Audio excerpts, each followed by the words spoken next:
After the passing of the legendary Johnny Cash in 2003, his home in Hendersonville, Tennessee, just outside Nashville, became the focus of eerie and unexplainable events.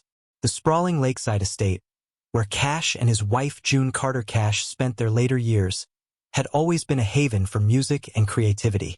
But after their deaths, the house seemed to take on a life of its own. It began innocently enough. Visitors reported hearing faint music in the still of the night.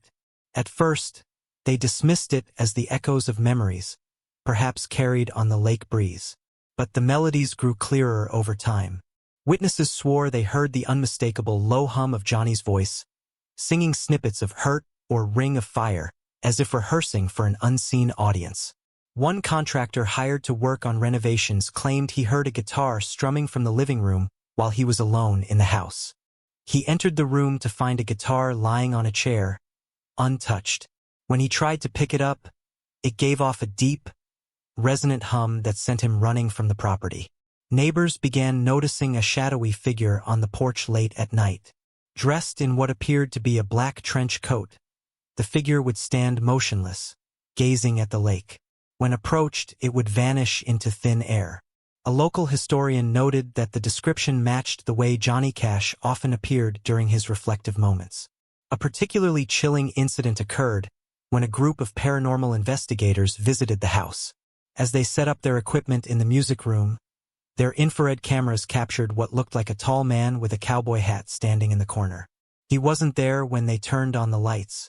When one of the investigators asked, "Johnny, are you here?" a deep, gravelly voice whispered back through their recording device, "Always." Perhaps the most unsettling event took place in the fall of 2005. A caretaker living on the property awoke to the smell of burning wood. Running outside, she found no visible flames, but the air around the house was heavy with smoke and ash. She later learned that Johnny had often burned old, unusable musical equipment in a fire pit on the property, a ritual he referred to as feeding the fire. In a tragic twist of fate, the house itself burned to the ground in 2007 while undergoing renovations by its new owner. Many speculated that the blaze was a final act of defiance or release by the spirits of Johnny and June. Witnesses claimed to see ghostly figures in the flames, one tall and imposing, the other petite and graceful, holding hands as they disappeared into the night. Today, the site of Johnny Cash's former home is empty, save for a few scattered remnants of its foundation. But locals still speak of strange occurrences near the property. Boaters on Old Hickory Lake claim to hear faint strains of a guitar echoing across the water, and some have even seen a shadowy figure standing at the water's edge, watching the waves. For fans of the Man in Black, it's a fitting legacy. Even in death, Johnny Cash's presence lingers, haunting the place he called home and the hearts of those who loved his music. Years after the house burned down, the land itself seemed to retain a mysterious energy. Locals began reporting odd occurrences around the now vacant site. Plants refused to grow in certain patches of soil, and animals normally abundant in the area steered clear of the property entirely. A lone oak tree near the edge of the lake became infamous for its gnarled, blackened bark, as if scorched by unseen flames. But it wasn't just nature acting strange. Late-night visitors who dared to venture too close spoke of hearing footsteps crunching through the gravel, even when they were alone. Some claimed to feel a heavy presence watching them, its gaze almost palpable. Those who lingered too long often left shaken, swearing they'd heard faint, mournful humming drifting through the trees. One particularly chilling tale came from a young musician named Cole, who idolized Johnny Cash. On a moonlit night, he brought his acoustic guitar to the property, hoping to draw inspiration. Sitting near the lake, he strummed softly, playing some of Cash's greatest hits. He was halfway through Folsom Prison Blues when he heard a low, gravelly voice behind him say, "Not bad, kid, but try it in a minor." Cole spun around, his blood turning cold. There stood a tall figure dressed in black, his face obscured by the shadows of a wide-brimmed hat. Before Cole could speak, the man chuckled softly, turned, and walked toward the lake. As he reached the water's edge, he seemed to fade into the mist. Cole fled the scene, leaving his guitar behind. When he returned the next morning, the guitar was sitting upright on a tree stump, its strings eerily retuned to a minor. What continues to baffle those who know the story is the persistent appearance of a melody, one that seems to follow those who visit the property. Musicians claim to hear it in their dreams, a haunting refrain that defies description. A local musicologist, curious about the phenomenon, tried to transcribe it after hearing it during a late-night visit. The notes, when played back, formed a melody that no one recognized, but it carried the unmistakable emotional weight of a cash ballad. More unnerving still was what the musicologist discovered hidden within the notes. When arranged a certain way, they spelled out the words, "I ain't done yet." Rumors began to swirl among the locals that the land itself held secrets far older than Johnny Cash's time. An elderly man, a self-proclaimed historian, claimed the area was once sacred ground for Native Americans, a site used for rituals and ceremonies meant to connect with the spirit world. The fire wasn't just an accident, he whispered to a journalist. It was a cleansing. Something was trying to escape. Despite his warnings, the property began to attract more than just curious fans. Paranormal enthusiasts and thrill-seekers ventured onto the grounds at night, armed with flashlights and recording devices. Most came back empty-handed, but a few returned with stories that chilled even the most skeptical listeners. One such group claimed to have captured audio of footsteps circling their campfire, though no one was visible. A faint whistle, Johnny Cash's signature habit, could be heard weaving through the crackling static of their equipment. When they played the recording back, one of the investigators noticed something strange. The whistle matched the opening notes of "Walk the Line." A few weeks later, a construction crew working near the property experienced something even stranger. While clearing land for a new development, one worker reported hearing an old rotary phone ringing faintly in the distance. The sound grew louder as he approached the edge of the property, where nothing but overgrown brush and ruins remained. Curiosity got the better of him, and he began searching for the source. Hidden beneath a pile of charred wood, he discovered a scorched, vintage telephone. The ringing stopped the moment he picked it up, but when he pressed the receiver to his ear, a voice came through. It wasn't clear at first, just a low, static-filled hum. But then, as if carried on the wind, he heard it. "You've reached Johnny. Leave a message." The worker dropped the phone and bolted, leaving his tools behind. The phone was gone when he returned with the rest of his crew. The most unnerving accounts, however, come from boaters on Old Hickory Lake. Fishermen and late-night adventurers report seeing strange reflections on the water, shapes that don't match the surrounding trees or stars.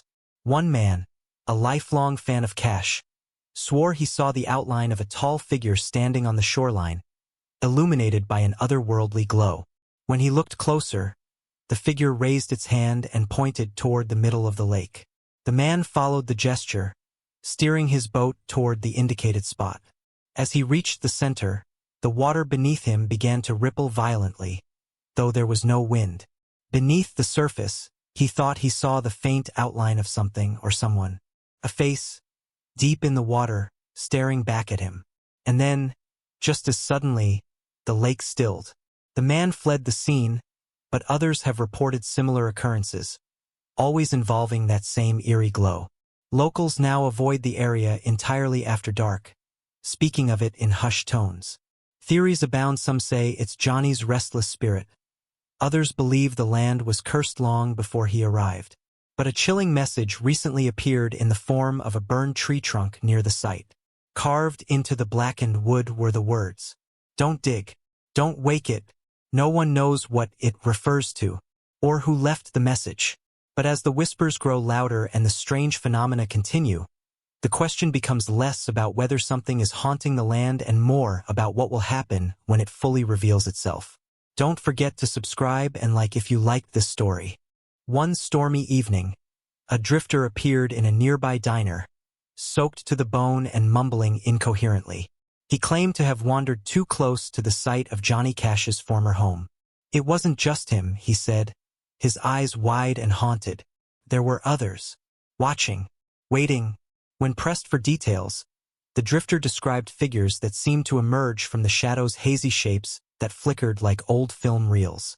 They stood silently among the ruins of the property, their heads tilted as if listening to something just out of earshot.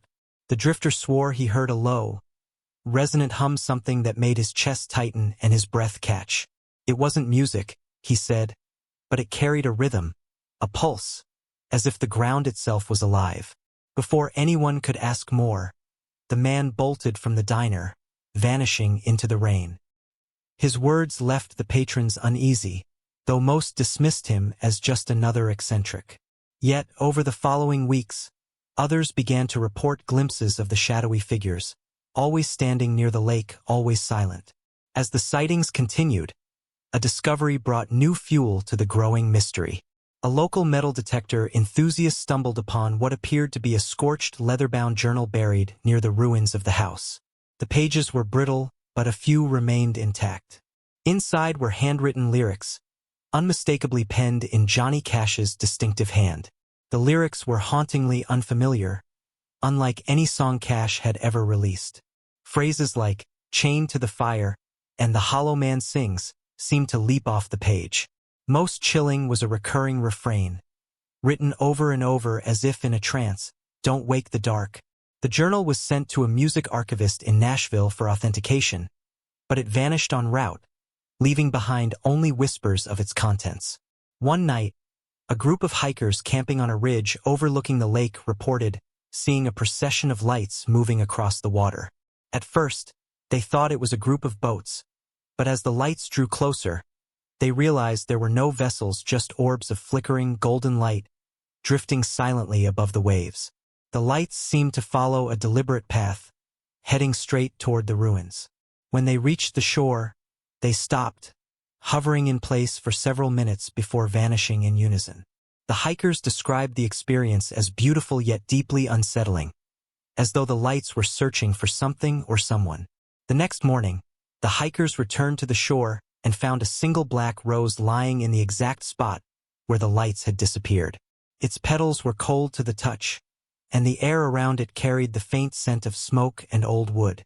As the intrigue deepened, an anonymous source came forward with an extraordinary claim. Beneath Johnny Cash's property lay an underground vault, hidden since the house's construction. The source, a retired contractor, described helping to seal off the chamber at the request of Cash himself. It wasn't like he was hiding something illegal, the contractor explained. He just said it wasn't meant for anyone to find. Said it was his way of keeping the past where it belongs. No one has been able to confirm the existence of the vault, but some now believe it holds the key to the strange occurrences. What lies inside and whether it's connected to the haunting melodies and apparitions remains a tantalizing mystery. Late one night, a local radio DJ known for playing classic country music had an unsettling experience. During his nightly show, as he queued up one of Johnny Cash's lesser-known tracks, the equipment began to malfunction. The song distorted, the deep tones warping into a static-laden hiss. At first, he thought it was just interference until he heard a voice in the noise. It was faint, almost imperceptible, but undeniably there. "Leave it be," it whispered. The voice repeated the phrase twice before the static abruptly cut out and the song resumed. The DJ, shaken but curious, played the recording back after his shift. To his horror, the voice was gone, as if it had been meant only for him. That same night, listeners began calling the station. They described hearing something strange during the broadcast, a low hum beneath the music, like the strumming of a guitar that didn't quite match the melody. One caller swore they heard the words, "It's not ready yet." Around this time, a wealthy music producer announced plans to purchase the property and build a private recording studio on the site. As news of the development spread, the strange activity escalated. Workers preparing to survey the land reported equipment failures and unexplained noises. One claimed his surveying drone refused to fly over the property, its battery draining inexplicably midair. The producer himself decided to visit the property to quell the rumors. Accompanied by his assistant, he approached the lake, curious about the stories of ghostly reflections. Standing at the water's edge, he gazed at the surface and froze. His assistant found him minutes later, trembling, his gaze fixed on the lake. When asked what he saw, the producer could only mutter, "It wasn't me," but it was watching me from the other side. He later claimed he had seen his own reflection, but it was subtly wrong, its mouth moving, its eyes blinking in ways he hadn't. Worse, the reflection seemed to speak, though no sound reached his ears. The producer canceled his plans to develop the site the very next day, refusing to explain his decision. The lake, now the focal point of the supernatural occurrences, began to draw even more attention. On calm nights, people claimed to hear a soft melody rising from its depths. It wasn't a full song, just a fragment of a tune, carried by the breeze. Local musicians who heard the melody described it as hauntingly beautiful but incomplete, like a half-remembered dream. Some tried to replicate it on their instruments, but none could match its strange, otherworldly cadence. One man, a violinist, became obsessed with the melody. He began visiting the lake nightly, playing his violin in an attempt to finish the song. Neighbors reported hearing him late into the night, his music blending eerily with the melody from the lake. Then, one night, he vanished. His violin was found floating near the shore, its strings loosened as if plucked by unseen hands.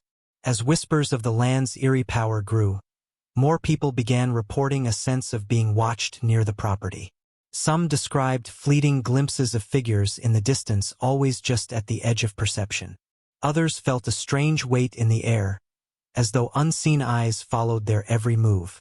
One visitor, a skeptic determined to debunk the stories, set up a motion-activated camera aimed at the ruins. The next morning, he retrieved the footage and found nothing unusual until the final frame.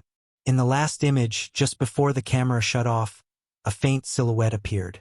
It was tall, cloaked in shadow, with eyes that seemed to burn like embers. The figure stood motionless, staring directly into the lens. The man sold the camera the next day and left town. As the rumors continued to swirl, a small team of paranormal researchers decided to investigate the site once and for all. Equipped with state-of-the-art technology, they planned to uncover the truth behind the strange phenomena, or at least lay the legends to rest. The team arrived at dusk, setting up equipment near the lake and the ruins of the house. As night fell, the air grew heavy, and a strange, oppressive silence blanketed the area. Even the usual sounds of crickets and frogs seemed to vanish, leaving only the faint lapping of water against the shore. At exactly midnight, their motion detectors triggered, though nothing appeared on the cameras. Then, one by one, their devices began to fail. Batteries drained, screens flickered, and static filled their audio recorders. It was then that they heard it. A low hum rose from the lake, the same haunting melody that had been reported for years. But this time, it grew louder, more complete, as if an unseen musician was finally finishing the song. The air vibrated with the deep, resonant tones of a guitar, accompanied by a voice that seemed to echo from everywhere and nowhere at once. "I'm still here." The ground beneath the team trembled as the melody reached its climax. A section of the ruins crumbled, revealing a hidden staircase descending into the earth. Against their better judgment, the team descended into the darkness, guided only by the faint glow of their flashlights. At the bottom, they found a small chamber, its walls lined with charred wood and old, yellowed sheet music. In the center stood an ancient, blackened safe, its surface engraved with strange symbols.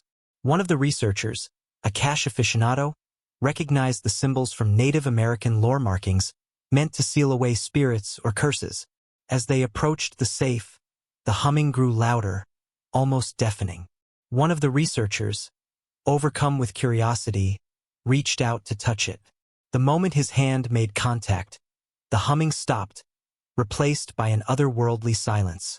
The safe creaked open on its own, revealing a single object inside: a pristine, handwritten songbook. The title scrawled across the cover read, "The Last Verse." The researcher hesitated, then flipped open the book.